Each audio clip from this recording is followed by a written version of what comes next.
Hi everybody, it's Lonnie again, and since you guys have been so supportive and you've heard so much about her, I thought I'd introduce you to my daughters. This is Selena. Come here, baby. Hey, it's Selena. Alright, get out. Alright. Well, that was her. She's a little camera shy, unlike her ham of a dad. But you know, I wanted to just jump in right into something. Some years ago, I read a book called The 3 Pillars of Zen, and which is a very good book. Buddhism is very similar to Christianity. There's obviously Jesus is not involved, but a lot of their beliefs and a lot of the things that they do are similar to some degree. But one thing well, there was 2 things that really struck me. I know this first one sounds corny, but it's a short one. What has 4 wings but cannot fly? And I'll give you a second to think about it. The answer is 2 birds tied together. Now on the surface that sounds ridiculous, but when you analyze that, see, two birds individually, each bird can fly and do its own thing and soar and do what it needs to do. But when they're shackled together, they fight against one another, and neither can fly. And I found that very profound, especially in the situation I was in. This Selena's mother caused me quite a bit of grief over these last 15 years. But that's all. There's a little food for thought. When you know, that's a good thought for relationships. You know, you can't be shackled to someone. You can't. Both has to be individual. Both has to be able to do their own thing. To be able to do their own thing, they're shackled together. They don't complement one another. It's a detriment to one another. But another thing that I saw was, or that I read, is the moon of truth. Buddhism, they meditate, and they try to calm the mind. There's no, I'll chatter a bit here, but bear with me. The calming of the mind, they liken the mind to a lake. All right, in this metaphor, the moon of truth shines on the mind of the lake. But when the lake is stirred by turmoil, the winds of turmoil, it's churned up. There's waves on the lake. There's mud and muck in the water, and you can't see the reflection of the moon. But once you're able to calm the winds of turmoil, the lake will naturally calm. The sediment will fall to the bottom, and you can see the moon of truth, the reflection of the moon of truth. Now, that's not to say that the moon of truth didn't always shine on the lake, but just with the turmoil, you're unable to see it.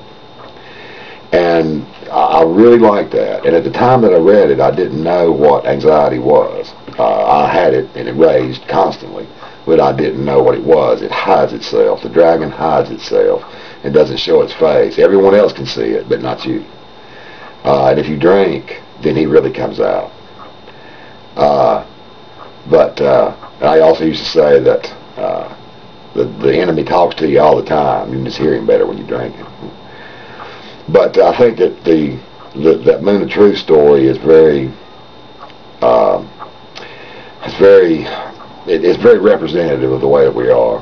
And you know, I got an email the other day. You know, how do you change the radio station? Of, you know, how do you focus on different things? And I think really a lot of it is just a matter of doing it. You know, just you have to realize that there's a problem, and then realize that your mind is basically your enemy in this situation, and that you are not your mind. You are you. And your mind is your mind, and you have to take control of it. And you don't just wake up one morning and say, I'm going to control my mind today. You start paring it down around the edges. You start little baby steps, you know, a little bit here, a little bit there. You know, today you don't do something quite as much as you did yesterday. Little victories, little steps, you know. You know, there'll come a time when you can take bigger bites. You can get more in depth with stuff. I've said this on a couple videos, and you guys are kind of letting me down. Because I'm kind of running out of options, or I'm kind of running out of ideas as far as what to do, things to do about this, ways to tame this beast. I know where I'm at, and I know I'm a lot better than I was before. But I also know that I'm not, I'm not where I used to be, but I'm not where I need to be or where I want to be. I found that diet helps. I found that getting the right amount of sleep helps. Now that I can sleep, But these last several days, I've been fighting it hard, guys. I mean, I have been really fighting it hard. I would be drinking today. I would just go ahead and get me a 12-pack, and I'd sit here in front of this computer, and I would drink me some beers and listen to me some music and just relax and enjoy myself. But that's not an option. I can't go that route. There's too many side effects that come from it. I mean, alcohol is just, not the way to go. But anyway, just thought I'd share that stuff with you guys. Throw it out there. And as always, I never know how to end. I just kind of figure I'm running out of time or running out of things to say. But just thought I'd, keep in touch with everybody and share my thoughts for today. So there they are. Keep the faith, guys, and have a good day.